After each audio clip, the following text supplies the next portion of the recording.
Saya mau minta bukti. Jika memang benar Tuhannya orang Kristen yang menyembuhkan saya, tuh katanya dokter tuh, saya nggak bisa punya anak lagi. Saya mau minta bukti. Saya pengen punya anak itu, tapi harus perempuan. Saya bilang, Tuhannya orang Kristen, saya pengen minta bukti. Jika memang benar Tuhannya orang Kristen yang menyembuhkan saya minta bukti. Ya, dokter juga mengatakan saya nggak bisa punya anak lagi. Saya mau minta anak perempuan. Kami minta saat ini Tuhan dalam hitungan ketiga, apa yang murid-muridmu alami di kamar loteng terjadi di tempat ini. 1, 2,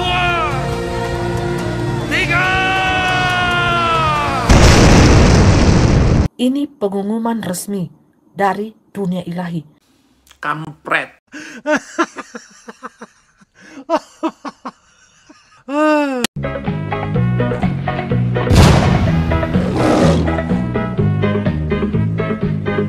Assalamualaikum warahmatullahi wabarakatuh. Selamat datang kembali para penonton setia di channel Bamtri. Di episode kali ini kita akan kembali tertawa, dan hari ini kita akan menyaksikan onyet-onyet yang memutuskan untuk keluar dari pepohonan, sahabat. Mereka keluar dari pepohonan yang nyaman dan mencoba peruntungan sebagai onyet penipu. Ya, di antara pepohonan rimbun dan suara alam yang indah itu, sahabat, berdirilah si onyet penipu ulung ini dengan baju berwarna hitam besar. Ya, lebih besar daripada wajahnya sendiri. Ini kalimat apa ini ya? Kampret. Emang gue pikirin itu. Dengan senyuman lebar yang muncul di bibirnya yang berbulu itu. Ada bulu di muncungnya itu ya. Dia mulai menjalankan aksi penipuannya, sahabat. Dengan cepat dia menyusup ke antara kelompok onyet-onyet lainnya, mencoba menjual berbagai barang antik dari pepohonannya sendiri. Mulai dari ranting yang bengkok hingga batu kerikil, dia mencoba meyakinkan teman-temannya bahwa ini adalah penemuan dia yang luar biasa yang tidak boleh mereka lewatkan. Tapi tentu saja apa yang dia lupakan adalah bahwa hutan ini tidak begitu mudah dikelabui. Para teman onyetnya yang ternyata bukan hanya sekedar penonton yang diam, tetapi juga ahli detektif yang cerdik, sahabat, mulai mencurigai ulah penipu ini. Mereka mengintai dengan ketat, mencoba memahami trik-trik konyol yang dia mainkan. Nah, ini yang akan kita bahas nanti ya, bahwa onyet betina ini sedang menipu tapi dibongkar sendiri oleh temannya. Maka jangan lewatkan momen epik ini, onyet penipu ini, petualangan kelam di dunia primata, karena kita akan tertawa bersama, sahabat, saat onyet ini mencoba menjalani karirnya yang tidak biasa, yaitu menipu. Saksikan bagaimana segala kebingungan ini berakhir. Apakah dia akan keluar sebagai penipu terhebat dalam sejarah hutan tropis, atau hanya sebagai bahan tertawaan bagi teman-temannya sendiri? Ayo kita saksikan bersama. Dan meskipun saat ini ya hati saya sedih sekali nih ya di channel Tanpa Ragi. Dan semua tretan saya sedih karena saya membangun rumah doa ini dilarang sama warga Katolik yang katanya rumah doa ini sangat meresahkan masyarakat gitu. Karena terbangunnya itu di tengah-tengah masyarakat. Nah, gimana kalau saya membangun rumah doa di tengah hutan? Siapa yang mau ibadah? Kan kasihan juga nanti kalau seumpamanya ada orang yang dari luar kota, kayak kemarin dari Surabaya, dari Jakarta, ya kan?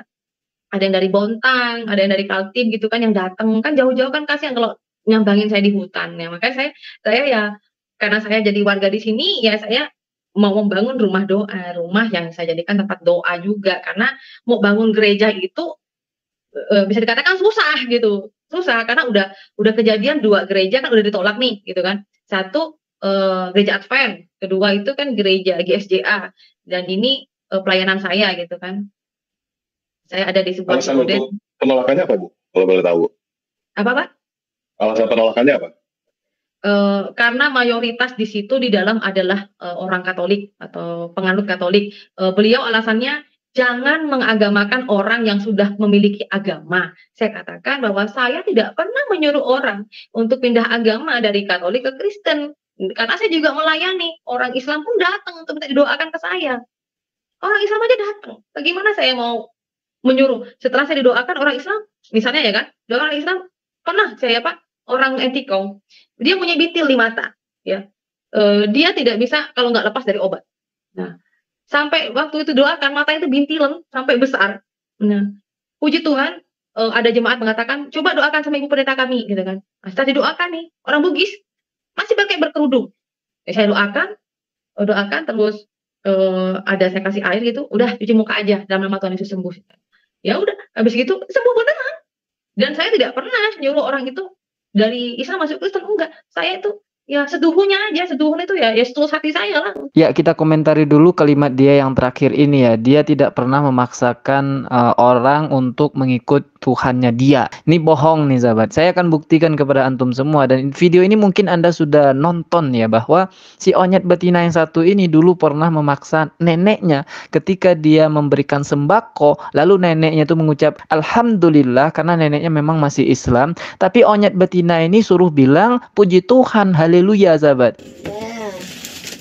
Dina itu, nah, Riki mon banginom karing ala, dari masa itu. Aing kapir ya. Aduh, alhamdulillah. Ya. Makanya kena ngucap apa puji Tuhan. Puji Tuhan, ya.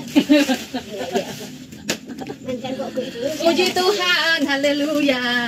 Dan saya tidak pernah nyuruh orang itu dari Islam masuk Kristen, enggak. Saya itu ya seduhnya aja, seduhun itu ya setulus hati saya lah. Kampret.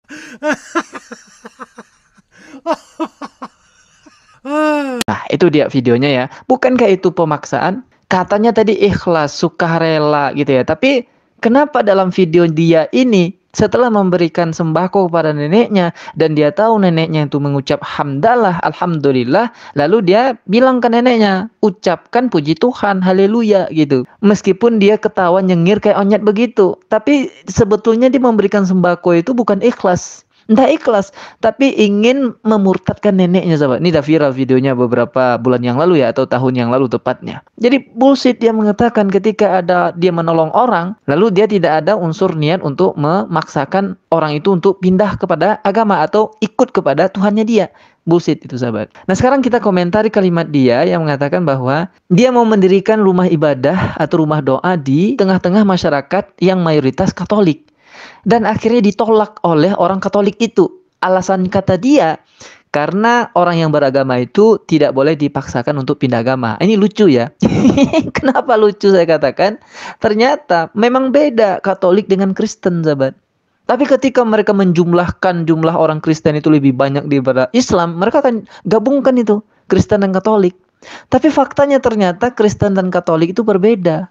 Makanya orang Katolik itu merasa kedatangan si onyet betina ini akan membuat jemaat Katolik itu pindah ke dalam agamanya dia gitu.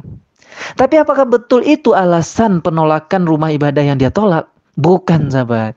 Nah, ini bohong lagi si onyet betina ini. Betul-betul penipu dia gitu. Dan yang membongkar itu bukan saya, tapi temannya sendiri ya.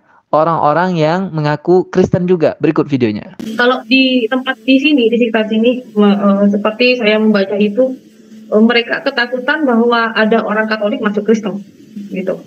Kekhawatiran di situ. Contohnya begini, dari pernyataan dari Bapak Fran Shibu sebagai DPP paroki yang ada di Beduai ini, di Kecamatan Beduai, beliau mengatakan bahwa Mbak Diana, nggak pernah itu ketakutan umat Katolik jadi Protestan atau jadi agama apa, nggak ketakutan tuh. Mungkin masalah agama lain segala. Ini maksudnya kemana sih Tante Penditi? Kan tadi persoalannya gerejanya tidak bisa dibangun. Nah itu sebabnya apa? Kenapa jadi mengarah ke seolah-olah ke apa? Penculikan domba-domba. Ya, dan saya lihat juga beliau itu, Ibu Pendeta itu playing victim aja sih. Oten betina. Tuh temannya sendiri yang Oten juga tahu bahwa si Diana Onyet Madurese ini ya, Onyet Madurese ini suka playing victim sahabat.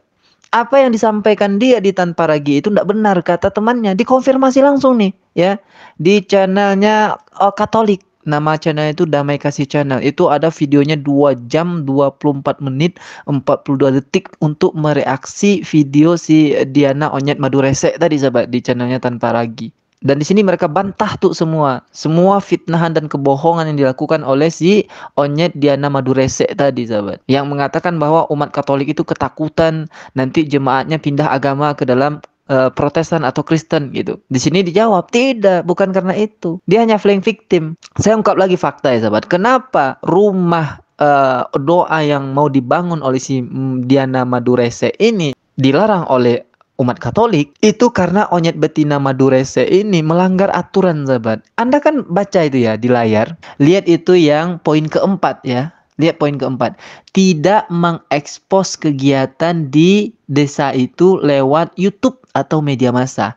Nah ini yang dilanggar oleh si Diana Onyet Madurese ini. Dia ekspos semua kegiatan dia, termasuk pembangunan rumah ibadah itu di YouTube dia. Ini yang membuat orang Katolik itu menjadi marah. Anda butuh fakta, ini faktanya. Dia sendiri yang mengekspos di YouTube-nya.